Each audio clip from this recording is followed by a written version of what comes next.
One more thing. The old TV, the last CRT in the house is in Mama's bedroom.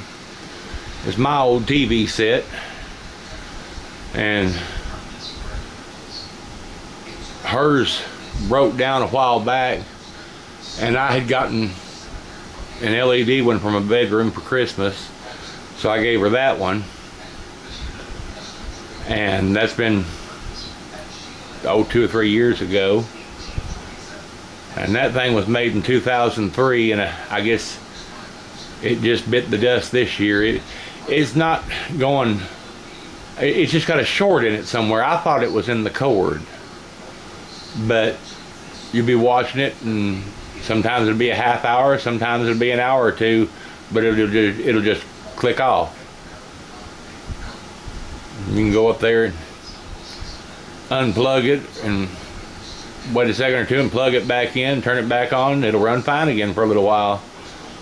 I don't know what's wrong with it, but thing's too modern for me to even deal with. So I went out yesterday and bought a 32-inch LG and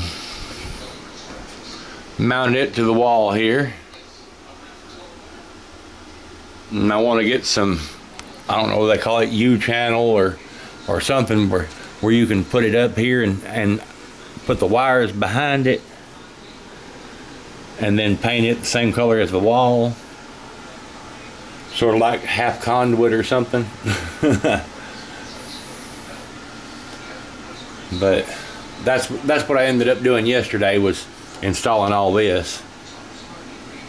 And also yesterday I got the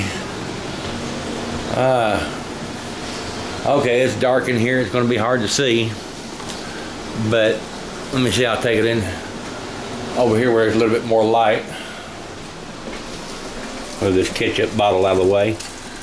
But that's the color gold I got put over that bow tie there. And I moved that radio cabinet up closer to the front of the garage where I can pull in a little ways and get this vinyl here on there where it shows up good. All the videos that I've seen show this already being on the truck before they start to try to apply that. And you peel a backer off of it and it's a little bit sticky, but not much. It's supposed to be heat activated, so you'll get that up there and get it all worked around and everything, and then take the heat gun to it and let it cool a little bit and take your X-Acto knife and trim around it. So I'm going to try that. Alright, I'm gone.